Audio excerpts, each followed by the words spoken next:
Freestyle, the most commonly used technique in Australia, and unfortunately quite often, because it is the technique used for most swimmers, it is the least perfect technique of all our techniques. In other words, it's used for most swimming training or swimming practice, and therefore develops the greatest amount of faults. However, freestyle, practiced well and learnt well, must be reinforced with a nice high body position, continuous arm movements, a steady head position looking forward, continuous kick, and a nice streamlined position. Side lateral kicking and sculling, arms folded kick, torpedo kick are all skills that even the young learner can develop and enhance. Side lateral kick using a kickboard, concentrating on rolling of the head to breathe, not lifting. One of the common faults in freestyle is the lift of the head rather than the roll of the head. The head should be rotated to the side, one eye, one ear in the water, and to bring their chin to their shoulder, look down at the bottom. Constant kicking. Always reassure the swimmer that they should have a harder kick, a faster kick when they turn to breathe. Trying to eliminate any crossover kicking position or hesitation in the kick when the athlete turns to breathe. They must always breathe to their non-streamlined arm. Side lateral kick with a hand in the pocket position. This promotes a high elbow position on the recovery. It's important in freestyle that we have a high elbow and an elbow-led recovery, not a hand-led recovery. Quite often with an overemphasis on the chicken wing position, where the hand is dragged along the top of the water and brought in too close to the armpit, we promote a dropped elbow on the recovery. Here we see the swimmer practicing high elbow recovery and down, while maintaining good body position. It's important that after you breathe, you don't duck your head down to the bottom. It returns to a position on the surface. Arms folded kick. This, of course, is the most difficult of all the kicks and can be practiced with a snorkel, so the head position can be kept down, or it can be a breathing up in front on knee position. Torpedo kick with hip rotation. This is making sure that the hip rotates first, followed by the trunk, not the trunk rotating and then followed by the hip. Important facts to learn in freestyle: a side lateral kick when breathing. In other words, when the athlete turns to breathe, and I said turn, not lift the head, that continuous kicking takes place. One eye, one ear in the water. The kick is slightly harder when breathing than it is normally. That there's a continual blowout hard at the end of the pull. And this is always an area of concern with young children who tend to hold their breath and try and breathe out and in when they roll their head to the side. It's important for efficient, continuous, over distance type swims that the athlete has great breathing patterns. The pull, or the line of application of force, should start with a little rotation, a high wrist of the little finger down, pulling back, fingers first with a high wrist position as though they're pulling their fingers back first before their wrist or their elbow, and then concentrating coming past their nose, belly button, and accelerating through their side. High elbow lead recovery with the entry into the water of the fingertips, wrist, elbow, shoulder press.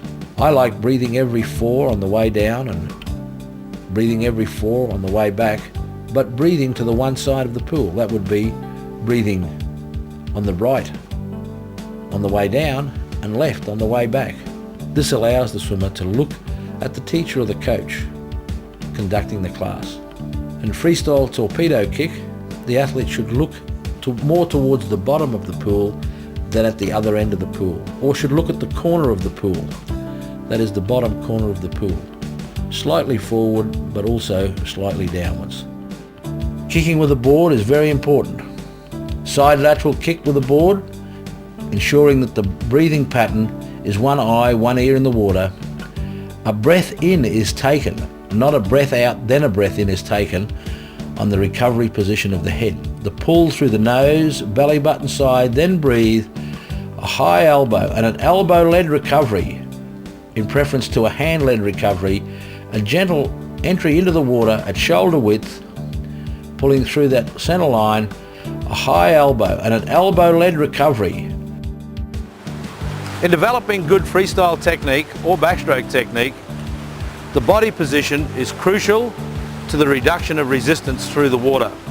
To facilitate reduced resistance, it's important that the swimmer has great body position and learns trunk rotation without the use of the arms to develop good rotation through the water. In this area, we're going to teach a drill which is called hip, shoulder, chin. We ask the swimmer to stand perfectly still and have the hands clasped gently by the side with the thumb forward and the little finger back. And in the backstroke position, it will be hip, shoulder, chin in that position. And then rotate quickly through to the other side. If it's backstroke, the swimmer will be looking at the roof of the pool or the sky. If it's freestyle, the swimmer will be looking at the bottom. In freestyle, they will breathe on need. So I'll ask Clementine to show us one more. Hip, shoulder, chin. Rotating the hip first to facilitate full trunk rotation. Back again, quickly through the rotation cycle, so the body is facing either side of the pool, either to the right of the pool or to the left of the pool. In this position here now, Clementine has a choice to swim through the water with the maximum amount of resistance, which would be this, water displacement, with an entry position, which would be a high elbow, flat wrist, and she would have this much reach, but only using her shoulders to drive her forward. If we can convince Clementine to swim with trunk rotation and pushing the hips forward, she has greater reach and can use all her back muscles, all her shoulder muscles, and all her chest muscles. And it means that she will have a much reduced resistance. So it's a matter of creating the greatest application of force against the water for speed, the production of speed, and reducing resistance to create efficiency in the stroke. So it's our intention to have Clementine swim with the maximum amount of application of force against the water with the minimum resistance through the water. And that means trunk rotation. It also means in freestyle that you have inward shoulder rotation with the socket of the elbow facing more towards the bottom than the sky. In this position, this would be incorrect,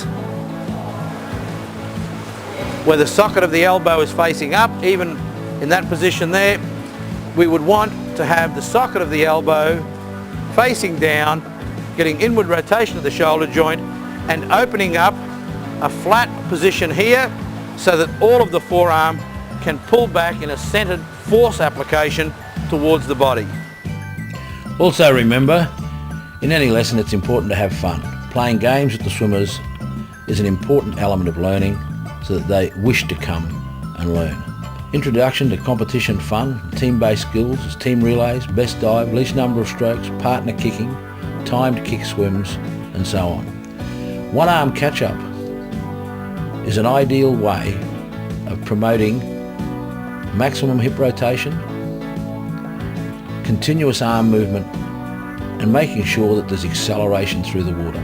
It can be done with the hand by the side or with the hand torpedoed out in front. The breathing can be done as well, on need, to the opposite side. I much prefer one arm catch-up than to double arm catch-up. My pet hate in swimming is double arm catch-up. I think it promotes shortness of stroke and it promotes lack of hip rotation, especially for young swimmers. Shark fin drill, and here we see the elbow-led recovery, not a hand-led recovery. The elbow is lifted towards the roof, semicircle of the hand, dragging fingertips along the top of the water. Continuous kick, maintaining maximum trunk rotation, high head position, low relaxed hand, the hand entry into the water level with the shoulder in a no splash situation. High elbow, semicircle, dragging the fingertips along the water, no splash entry, and good trunk rotation.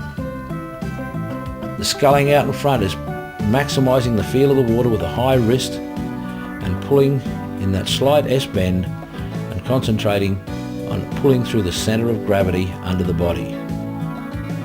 Freestyle is the most efficient of all the 4 strokes because it has continuous arm movement and application of force on the water for the longest period of time, also for the longest period of time through the centre of gravity.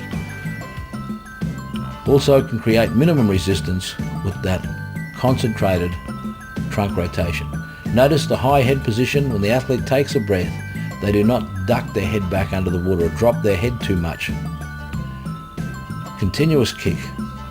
These drills can be practiced with fins and without fins and can be learnt and taught at the introductory level so that the swimming skill is linked to the full stroke. Here we see freestyle hip rotator with half recovery, hand in the pocket. Notice the continual hip movement. The hips do not face the bottom of the pool at any stage. They face one side then the other. High elbow, recover. High elbow down. Make sure there's an elbow-led recovery. In the learn to swim or the introductory sessions, combining kick and swim and kick is very important. The progression is, of course, to do kick down, swim back. This is where you have 50% of the lesson in kick and 50% of the lesson in swim. So the athlete can develop this. You perhaps learn with 2 lengths kick, 1 length swim. Then 1 length kick and 1 length swim, and then perhaps 2 lengths swim and 1 length kick. Here we see an athlete or a young pupil not breathing out under the water. So the kick-swim combination makes sure that the athlete has to work hard in their kick, continuous kicking, followed by a swim routine. The athlete is holding the board at shoulder entry, fingertips on the top, thumbs on the bottom. This has to be changed as it will promote a drop wrist position as the athlete releases the board to take the next stroke. And it must be developed to go thumb on top, fingertips on the bottom, as you can see here. In that introductory squat, it's important to reinforce kick because kick is gradually reduced throughout the learning situation as butterfly, backstroke and breaststroke are introduced as new skills into the learning format.